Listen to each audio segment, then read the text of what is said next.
नमस्कार दोस्तों, आयुर्वेद ज्ञान और स्वस्थ के इस सफ़र में मैं डॉक्टर राकेश कुमार आप सबका मित्र आयुर्वेदा में स्वागत करता हूं। दोस्तों, आज का जो हमारा टॉपिक है वो है ईटिंग डिसऑर्डर पे जो है अरुचि या अरोचक, या जिसे हम एनोरेक्सिया कहते हैं। एनोरेक्सिया का मतलब है कि लॉस ऑफ एपेटाइट या पुअर एपेटाइट। और जैसा कि इस शब्द से पता चल रहा है, अरुचि का मतलब है कि खाने में रुचि का ना होना। तो आज हम इसके बारे में चर्चा करेंगे। दोस्तों, जैसे हमें भूख अच्छी लगी हुई है और खाना भी बहुत अच्छा और स्वादिष्ट बना हुआ है, लेकिन जब हम खाना खाने लगते हैं तो खाना खाने का मन नहीं करता, वो गले में अटक सा जाता है, ऐसा लगता है। तो यही जो है लक्षण अरुचि है।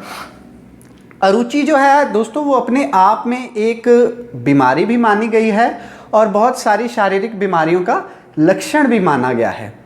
तो क्या कारण है अरुचि के, क्या लक्षण हैं इसके और क्या चिकित्सा है, आज हम इसके बारे में चर्चा करेंगे। अरुचि के दो प्रकार के कारण हैं दोस्तों। एक तो शारीरिक कारण, फिजिकल कॉजेज, और दूसरा है मानसिक कारण या मेंटल या साइकोलॉजिकल कॉजेज। तो शारीरिक कारण जो हैं वो होती हैं बहुत तरह की बीमारियां, जैसे कि हमें किसी कारण से बुखार आ जाता है, निमोनिया का होना या ट्यूबरक्लोसिस का होना, या पेट की बहुत सारी बीमारियां हैं, हमें गैस्ट्राइटिस हो जाती है, किसी तरह का पेट का कोई कैंसर हो गया, जैसे स्टमक कैंसर हो गया, अपना पैनक्रियास का कैंसर हो गया, गॉल ब्लैडर का कैंसर हो गया, इंटेस्टाइन्स का कैंसर हो गया, है ना। तो ये सब बीमारियां जो हैं, ये जो हैं हमें जो है अरुचि का कारण बनती हैं। अनीमिया का होना, खून की कमी की वजह से भी जो है हमें अरुचि जो है वो पैदा होती है। इसके अलावा बहुत सारी और मेडिकल कंडीशंस हैं जिनकी वजह से हमें जो है अरुचि पैदा होती है, जैसे कि बहुत सारे क्रॉनिक लिवर डिजीज़ हैं, अल्कोहलिक लिवर डिजीज़ हैं, जैसे हेपेटाइटिस है, हाइपोथायराइडिज्म है, और हम किडनी फेलियर में देखते हैं, हार्ट की प्रॉब्लम्स हैं, जैसे हार्ट फेलियर में हम देखते हैं। प्रेगनेंसी है, प्रेगनेंसी के फर्स्ट ट्राइमेस्टर में हमें लेडीज़ कंप्लेन करती हैं कि भूख बिल्कुल भी नहीं लगती है ना। उसके अलावा दोस्तों और भी बहुत सारी होती हैं फिज़िकल इलनेस या डिजीज़ जिसकी वजह से हमें अरुचि पैदा हो जाती है।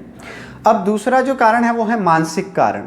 मानसिक कारण में है जैसे कि एंजाइटी का हो जाना, हमें डर लगना, है ना, हमें दुखी का होना या दुख का जो भाव पैदा होता है हमें जो है गुस्सा आना, क्रोध जो है हमें, या हमें जब हमारे नापसंद जो भोजन जो है वो सर्व कर दिया जाता है, जो दिखने में अच्छा खाना नहीं है, जो सूंघने में अच्छा खाना नहीं है, उसकी वजह से भी हमें अरुचि हो जाती है। इसके अलावा जैसे बोरडम का होना, जब हम बहुत ज़्यादा बोर हो जाते हैं तो भी खाना अच्छा नहीं लगता। ज़िंदगी से कई लोग बोर हो जाते हैं, है ना। स्ट्रेस की वजह से, डिप्रेशन की वजह से जो है हमें अरुचि पैदा होती है। इसके अलावा दोस्तों बहुत सारे सब्सटेंस अब्यूज़ हैं, जैसे कि अपना ये बीड़ी सिगरेट पीने वालों को, जो क्रॉनिक स्मोकर्स हैं, इनमें अरुचि हो जाती है ना। और चरस है, हीरोइन है, गांजा है, स्मैक है, इन सब का जो हैं जो सेवन करते हैं उन्हें भी अरुचि हो जाती है। इसके अलावा एक ईटिंग डिसऑर्डर एनोरेक्सिया नर्वोसा है। ये जो है अरुचि का या एनोरेक्सिया का सबसे जो है हम खतरनाक इस बीमारी को मानते हैं मानसिक रोगों में। इसमें क्या होता है कि पेशेंट अपने आप को भूखा रखना शुरू कर देता है, वो अपने आप को जो है भूखा रखता है अपने वज़न को घटाने के लिए। उसमें ये कॉम्प्लेक्स हो जाता है कि शायद मेरा वज़न बहुत ज़्यादा है, मेरा वज़न बहुत बढ़ रहा है, मेरी फिगर ठीक नहीं है, मेरी बॉडी की शेप ठीक नहीं है। उसकी वजह से वो क्या करना शुरू कर देता है, खाना नहीं खाता, है ना, अनियमित रूप से खाना खाता है, या खाता है तो कई बार ये उल्टी करके खाने को बाहर निकाल देते हैं। बहुत सारी लेग्जेटिव मेडिसिन आती हैं, या दस्तावर चीज़ें लेके, दवाइयाँ लेके अपना दस्त लगा के अपने खाने को वो निकाल देते हैं कि हम मोटे ना हो जाएं कहीं। ये अमूमन दोस्तों जो एक्टर्स होते हैं, जो मॉडलिंग के काम में मॉडल्स होते हैं जुड़े हुए हैं, या एथलीट्स हैं, बहुत सारे स्पोर्ट्स पर्सन्स होते हैं, उनमें देखा गया है। इसके अलावा आजकल की जो युवा पीढ़ी है, इनमें भी ये देखा गया है कि अपनी बॉडी की फिगर को लेके अगर इन्हें कॉम्प्लेक्स हो जाए तो ये बीमारी उनमें हो सकती है। अब जो अरुचि है दोस्तों, इसके क्या लक्षण हैं, है ना। जब पेशेंट आते हैं तो क्या बताते हैं, कुछ मरीज़ कुछ लक्षण बताते हैं, कुछ मरीज़ कुछ लक्षण बताते हैं। जो कॉमन जो हैं वो हम क्या पेशेंट्स बताते हैं या हम ऑब्जर्व करते हैं वो बताता हूँ आपको। मुंह का स्वाद जो है बदल जाता है। कोई लोग कहते हैं कि कड़वा हो गया, कई लोगों के लिए फीका हो गया, कई लोग कहते हैं नमकीन हो गया, कई पेशेंट्स कहते हैं कि अपना जो है मीठा भी लगता है ना। मुंह में से बदबू आती है, अपना खाना जो है वो नीचे नहीं उतरता, छाती में दर्द बताते हैं, भारीपन बताते हैं, शरीर में भारीपन बताते हैं, है ना। इसके अलावा दोस्तों उनमें जो कुछ मानसिक लक्षण पैदा होते हैं, जैसे मन उनका हमेशा जो है अपना व्याकुल रहता है, वो मानसिक तनाव से ग्रस्त रहते हैं, उन्हें हमेशा घबराहट रहती है, कुछ अच्छा नहीं लगता है आसपास अपने, है ना, काम में मन नहीं लगता है। तो ये सभी लक्षण होते हैं। इसके अलावा स्किन जो है, अगर लंबे समय तक अरुचि चलती है या एनोरेक्सिया नर्वोसा के जो पेशेंट्स हैं उनमें देखा गया है कि वो अपना उनमें वेट लॉस देखा जाता है ना। न्यूट्रिशनल डेफिशिएंसी या माल न्यूट्रिशन की वजह से होने वाली बहुत सारी बीमारियां लग जाती हैं। थायमिन की डेफिशिएंसी हो जाती है, चमड़ी उनकी रूखी सूखी हो जाती है ना। तो चेहरे पे तेज नहीं रहता उनके। तो ये जो अरुचि है या अरुचि से पैदा होने वाले लक्षण जो हैं ये बहुत ही डेंजरस हैं, इसलिए हमें इसको अनट्रीटेड जो है कभी छोड़ना नहीं चाहिए। इसका इलाज जो है हमें तुरंत करना चाहिए। अब इसका क्या इलाज है दोस्तों?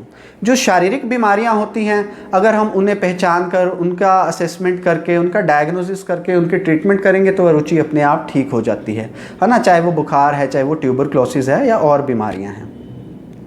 जो मानसिक बीमारियां हैं ये ज़्यादा खतरनाक होती हैं।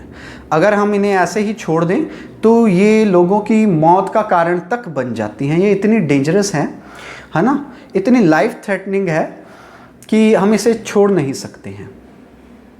तो सबसे पहले अगर कोई मानसिक रोगों से ग्रस्त है, मानसिक कारण है, तो हम उनकी काउंसलिंग करते हैं, है ना, उन्हें एश्योर करते हैं कि आप ठीक हो जाओगे। हम ये उनका मनोबल बढ़ाने की कोशिश करते हैं। हम उनके परिवार वालों को भी जो उनके साथ आए हैं यही समझाते हैं कि इनका मनोबल बढ़ाया जाए, है ना। और उनको जो है देखा जाता है, उनका जो बॉडी का असेसमेंट करके, हम उनकी फिज़िकल असेसमेंट करके, तो उसके हिसाब से हम उन्हें सब जो है बताते हैं। अगर किसी में वेट लॉस हो चुका है तो उसे न्यूट्रिशियस खाना कैसे देना है, स्लोली देना है ना। एकदम से भी बहुत ज़्यादा खाना नहीं हम खिलाते, बहुत ही धीरे धीरे खिलाते हैं। जिन रोगियों में वेट लॉस हो जाता है उन्हें खाना आराम से देते हैं, है ना। इसके अलावा रोगी के साथ बड़े स्नेह से, आदर भाव से, है ना, तो इससे जो है उनके साथ व्यवहार करना चाहिए। रोगी के आसपास जो है एक खुशी का माहौल बना के रखना चाहिए, है ना। हमें उसको मोटिवेट करना चाहिए कि वो अपने फ्रेंड्स से मिले, उनसे बातचीत करे, हमेशा उसके साथ हंसी मजाक करते रहना चाहिए, है ना। उसे अच्छा जो है संगीत या म्यूज़िक सुनने के लिए हमें प्रेरणा देनी चाहिए, है ना। अच्छी चीज़ें जो हैं अपना टीवी पर या यूट्यूब पर देखने के लिए कहना चाहिए। अब दूसरी बात आती है खाने पीने की। तो हम वो कहते ही हैं कि जो हितकर रुचिकर आहार है या न्यूट्रिशियस फूड है वो हम उन्हें खाने के लिए देते हैं। उनको जो मनपसंद खाना है अमूमन वही देना चाहिए। हल्का खाना, सुपाच्य खाना जो है, जो आसानी से उन्हें हजम हो जाए, वो खिलाना चाहिए। उनकी डाइट जो है वो प्रोटीन रिच होनी चाहिए। हाई प्रोटीन डाइट हम इसमें प्रेफर करते हैं। फ्रूट्स जो है इंक्लूड करते हैं डाइट में, वेजिटेबल्स इंक्लूड करते हैं, पल्सेस करते हैं। ओवरऑल एक बैलेंस डाइट जो है वो उन्हें देते हैं। कई बार कुछ रोगी कहते हैं कि हमें ये खाना पसंद नहीं है। उनका जो खाना उनके लिए नुकसानदायक है, कई बार वो चीज़ें पसंद होती हैं, लेकिन कुछ ना कुछ हम कहते हैं कि उस टाइम में वो भी खिला दो उन्हें, कोई बात नहीं, है ना। धीरे धीरे उन्हें ट्रैक पे हम ले आएंगे। आयुर्वेद में जो है बहुत सारे अग्निवर्धक रुचिकर द्रव्यों का प्रयोग हम करते हैं और इन्हीं द्रव्यों से हम इनके मुंह की सफाई करवाते हैं, है ना। जैसे मुंह का कुल्ला करवाते हैं। वो क्या द्रव्य हैं? ये बड़े ही आम द्रव्य हैं जो हमारे घरों में, हमारी रसोई में जो है पाए जाते हैं। जैसे जीरा है, अदरक है, काला नमक है, अजवाइन है, पुदीना है, अनारदाना है, काली मिर्च है, इमली है, पिपली है ना, सौंठ है, इलायची है। ये सारी चीज़ें जो हैं, लौंग है, दालचीनी, ये सब हमारी रसोई में पाई जाती हैं और हम इन्हीं का उपयोग जो है करवाते हैं, है ना। यहाँ पे हम कई बार जैसे कहते हैं कि नींबू पानी है, नींबू की शिकंजवी जिसे कहते हैं, है ना, लौंग मिलाकर, काला नमक मिलाकर, उसमें काली मिर्च मिलाकर नींबू की शिकंजवी जो है वो देनी चाहिए, है ना। जो अदरक का रस है, 1 ml अदरक का रस 1 चम्मच शहद में मिलाकर और उसमें थोड़ा सा 2-3-4 चुटकी काली अपना जो मिर्च है उसको मिलाकर हमें देना चाहिए। इससे भी जो है भूख जो है वो बढ़ती है ना, भोजन में रुचि पैदा होती है। तो ये छोटे छोटे जो हैं प्रयोग हैं या योग हैं या मको नुस्खे हैं, ये मैं आपको 2-3 बता रहा हूँ जो फ़ायदेमंद है ना। खाने से पहले हम बताते हैं कि छोटा सा अदरक का टुकड़ा लीजिए, उसमें काला नमक लगा के उसको चूसना चाहिए, है ना। छोटा सा अदरक टुकड़ा काला नमक लगा के जब हम चूसते हैं, ये हमारी भूख को बढ़ाता है ना। अगर हम खाने के बाद इसको लेते हैं तो ये हमारे हाजमे में हमारी मदद करता है ना। अनारदाना है, ये चूसने को हम कहते हैं। पुदीने की चटनी बना के आप खाइए, इससे जो है भूख बढ़ती है, भूख पैदा होती है ना। अब आयुर्वेद में दोस्तों दोषों के अनुसार जो है दीपन, पाचन, रुचिकर, बहुत सारे जो हैं हम योग जो हैं बना के जो हैं या मेडिसिन जो हैं वो बना के जो है पेशेंट्स को देते हैं। लेकिन ये सब पेशेंट की जो पर्सनलाइज्ड इंडिविजुअल असेसमेंट के बाद देते हैं। या मैं आपको कोई भी जो पेटेंट या कुछ नुस्खे खास जो है वो नहीं बताऊंगा, क्योंकि ये इंडिविजुअल नीड के अकॉर्डिंग हम ट्रीटमेंट करते हैं। तो ये सारी बातें हैं दोस्तों। आज के लिए बस इतना ही। अगर आपको मेरा ये वीडियो पसंद आया तो प्लीज़ इसे लाइक कीजिए, सब्सक्राइब कीजिए, कमेंट कीजिए। अगर मैंने कुछ गलत कहा है तो प्लीज़ उसे भी मुझे बताइए, क्योंकि मैं भी एक इंसान हूँ, मुझसे भी गलती हो सकती है। कई बार मैं भी गलत बातें बता सकता हूँ, है ना। लेकिन मेरी कोशिश है कि मैं आपको कोई भी तर्क के विरुद्ध कोई भी बात ना बताऊं, सब सही बताऊं, गलत कुछ भी ना बताऊं। तो ये बताए हुए छोटे छोटे जो प्रयोग हैं, घरेलू नुस्खे हैं, अगर आप इनका इस्तेमाल करेंगे तो आपकी भूख जो है वो बढ़ सकती है। अगर आपकी भूख का कारण कोई भयंकर बीमारी नहीं है या बहुत भयंकर ज़्यादा बड़े जो हैं मानसिक दोष नहीं हैं, आप इनका उपयोग जो है वो कर सकते हैं। फिर से आपको अगले किसी और नए विषय को लेकर मिलूँगा मैं। तब तक के लिए आप सभी सुखी रहिए, स्वस्थ रहिए। धन्यवाद।